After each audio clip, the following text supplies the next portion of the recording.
లోకేష్ గారిని ఓడించడానికి చాలా మంది ప్రయత్నిస్తున్నారు, దాన్ని మీరేమంటారు? ప్రయత్నించనివ్వండి, వాళ్ళని గెలిస్తే కదా వాళ్ళు సక్సెస్ అయితే కదా ఎవరు.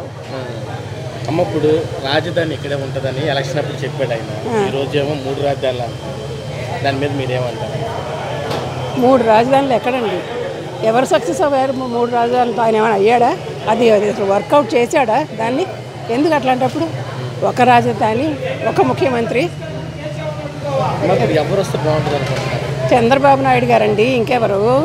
అంటే నారా లోకేష్ గారిని ఓడించడానికి కడప నుంచి కానీ ఇటు సజ్జల రామకృష్ణారెడ్డి కానీ అస్త్రాలు ఉపయోగిస్తారు, ఎట్లాగైనా నారా లోకేష్ గారిని ఓడించాలి. మంగళగిరిలో కడప రాజకీయాలు పప్పులు ఉడకవండి, అలా నథింగ్. వాళ్ళకి అక్కడ పనికొస్తారు చెప్తే మంగళగిరి లాంటి ప్రాంతంలో వాళ్ళు చాలామంది కాలేరు, వాళ్ళకి అంత సీన్ కూడా లేదు. మంగళగిరి వాళ్ళే డెక్కా మొక్క తిన్నవాళ్ళు. స్టేట్ రాజకీయాలు మొత్తం మంగళగిరి వాళ్ళనే చెప్తే మామూలుగా కన్సర్నల్లో చెప్తే ఎవడేంటంటే మొత్తం చెప్పగలుగుతూ ఉంటారు. అలాంటి ప్రజానికి చైతన్యం కలిగిన వాళ్ళు. ఇక్కడ కమ్యూనిస్టులతోటి కాంగ్రెస్ తోటి ఎంతో పెద్ద వీరోచిత ఉద్యమాలు జరిగినటువంటి ప్రాంతం ఏ ఏరియాలో అసలు ఈ కడప రాజకీయాలు, ఫ్యాక్షన్ రాజకీయాలకు అసలు ఇక్కడ చొరబాటే ఉండదు. ఏ వ్యక్తి కూడా ఈ ఫ్యాక్షన్కు లేకపోతే దౌర్జన్యాలకు భయపడే పరిస్థితి కూడా కాదు. సంక్షేమ పథకాలు ఇస్తున్నా, నా సంక్షేమ పథకాలే నాకు గెలిపిస్తాయని జగన్మోహన్ రెడ్డి గారు పదే పదే చెప్తారు. ఏనిచ్చిన సంక్షేమాలండి? బొంద సంక్షేమం ఏం సంక్షేమాలండి? ఇదివరకు అనుకుందాం, ఒకనొకప్పుడు కాంగ్రెస్ పార్టీ కూడా 5 సెంట్లు స్థలం ఇచ్చింది పేదలకు ఎల్లుకుంటానికి. తెలుగుదేశం పార్టీ కూడా 5 సెంట్లు 4 సెంట్లు స్థలాలు ఇచ్చినటువంటి లేఅవుట్లు ఈ నవలూరు చుట్టుపక్కల, మంగళగిరి చుట్టుపక్కల ప్రాంతాల్లో, మరి గుంటూరు జిల్లాలో బోల్డ్ అన్ని చోట్ల ఉన్నాయి. యాక్చువల్గా చెప్పాలంటే వాళ్ళు ఈయన సెంటు భూమి ఇచ్చి నేను అభివృద్ధి చేశాను, సంక్షేమం చేశానంటే సెంటు భూమికి ఎవడంటే పడిపోయేది.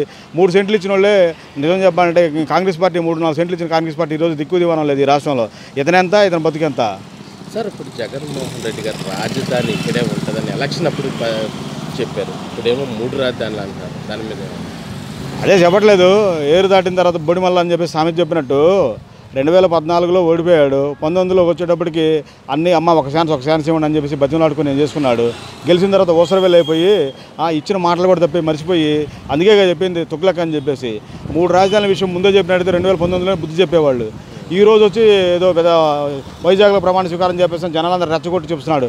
వైజాగ్లో కూడా అక్కడ ప్రజానికి కూడా ఏదో మాకు రాష్ట్ర రాజధాని రావాలి, అక్కడ ఉన్నదాన్ని పీక్కొచ్చి మాకు పెట్టనని చెప్పేసి కోరుకున్న ప్రజలైతే అక్కడ స్పందన కూడా ఏమనిపించట్లేదు. ఎందుకంటే ఏ దేశానికైనా కానీ ఒకే రాజధాని ఉంటుంది, దేశాలకి ఒకే రాజధాని ఉంటే ఇక్కడ రాష్ట్రానికి 3 రాజధానులు పెట్టాలని చెప్పేసి నమ్మిస్తే నమ్మేవాడు ఎవడో లేడు, దానివల్ల ఉపయోగం కూడా లేదు జనాలకి. మాకు రాష్ట్రం బాగుపడితే ఎవరు వస్తే బాగుంటుందంటే చంద్రబాబు నాయుడు గారు రావాలండి.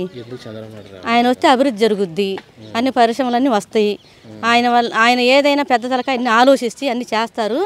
కానీ ఇప్పుడు జగన్మోహన్ రెడ్డి వచ్చి 170 గెలుపుతుంది, 175 అది ఇదని చెప్పుకొస్తున్నారు. అయితే అన్ని సీట్లు రావు, అసలు ఈసారి ముసుకేసుకొని వెళ్ళిపోతాడు ఇంటికి.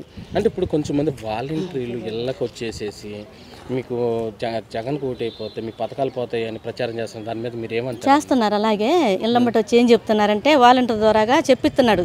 ఈ నాయకులు జగన్మోహన్ రెడ్డి నాయకులు ఈడేదో బెల్లంపల్లి అల్లంపల్లి అంట, వాడు ఒకడు దుష్ప్రచారం చేస్తున్నాడు. ఏమంటున్నాడంటే వాలంటీర్ ద్వారాగా వాళ్ళ ద్వారా వీళ్ళ ద్వారాగా చెప్పిస్తున్నాడు. చంద్రబాబు నాయుడు వస్తే పెన్షన్లు ఇంటికి రావు, స్టోర్ కూడా రాదని చెప్పిస్తున్నాడు. అది అంతా అబద్ధం. అట్లా ప్రచారం చేసి వాళ్ళు గెలవాలని చూస్తున్నారు. కానీ ప్రజలకు తెలుసు వాడు ఎప్పుడు ఎన్ని అబద్ధాలు చెప్పినా, వాళ్ళు ఎన్ని చెప్పినా కూడా ఎవరు నమ్మేటట్లేరు. ఇంత పెద్దోళ్ళు కానీ పిల్లలు కానీ, కనీసం మహిళలు అయితే వాడు వస్తే అసలు ఈ కట్ట మీద ఎల్లంపల్లి అంటే ఎవరికి తెలియదు. కానీ మన వచ్చేసి తిప్పుకుంటూ వచ్చేసి వాళ్ళకి వెళ్ళకి వచ్చి నమస్కారం పెట్టి తల మీద చేయి పెడుతున్నాడు. భస్మాసులాగా తల మీద చేయి పెడతాం ఏంటి అసలు? ఇప్పుడు ఓటు అడిగేది అడుక్కోవాలా, వచ్చి మాట్లాడాలి. తల మీద చేయి పెట్టి నేనున్నాను మీకు అయి చేస్తా ఈ చేస్తా అన్నాడు. ఏం చేస్తున్నాడు? బుడమేరు మధ్య కట్టమేనా ఇది వరకు ప్రభుత్వంలో, టీడీపీ ప్రభుత్వంలో 2 సార్లు వారానికి 2 సార్లు దోమల ముందు కొట్టేవాళ్ళు. దోంతర్లు పంచారు 2-3 సార్లు. అప్పుడు అసలు దోమలు ఇన్ని ఉండే కాదు. ఇప్పుడైతే మేము అసలు ఉండలేకపోతున్నాం దోమలతో. బాగా దోమలు ఒకటి, కాలువలు పూడికలు తీయట్లేదు. కాలువ నిండా పూడికలు పెట్టుకొని అసలు అట్లా చేసుకుంటా దోమలు వచ్చి ఇక్కడ వాడికి ఏదో ముక్కు మొహం తెలియకుండా ఇక్కడికి వచ్చేసి మమ్మల్ని ఓట్లు అడుగుతున్నాడు. ఏం మొహం పెట్టుకొని వచ్చి అడుగుతున్నాడు? చివరిగా చెప్పండి, జగన్ వల్ల రాష్ట్రం అభివృద్ధి జరిగిందా? చూశారు కదా సార్, 19 నుంచి 14 మధ్యలో చెప్పండి ఎలాంటి పరిస్థితి చెప్పండి. ఉద్యోగస్తులకు చాలా సవ్యంగా వాళ్ళకి జీతాలు వచ్చే డేటే మారిపోయి ఏ డేట్లో వాళ్ళ జీతాలు వస్తే తెలియని పరిస్థితిలో గవర్నమెంట్ అంటే ఏంటి యాక్చువల్గా ఎవరైతే ఉన్నారో ఎగ్జిక్యూటివ్ కార్యనిర్వాహక వర్గం అనేది కూడా వాళ్ళ కింద పనిచేస్తుంది. వాళ్ళ కోసమే మొత్తం అంతా జరిగేది కూడా. యాక్చువల్గా గవర్నమెంట్ యొక్క ఆదాయమే దానికోసం మెయిన్గా ప్రజలకి వాళ్ళకి కావాల్సినటువంటి ఏదైతే గవర్నమెంట్ అడ్మినిస్ట్రేషన్ నడిపించడానికి దానికే జీతాలు సరిగ్గా లేకపోయాడు. పైగా నెలవారీ అప్పులు తెచ్చుకుంటున్నాడు. ఇప్పటికే 12 లక్షల కోట్ల అప్పు రాష్ట్రం మీద ఉందని చెప్పేసి అని చెబుతున్నారు.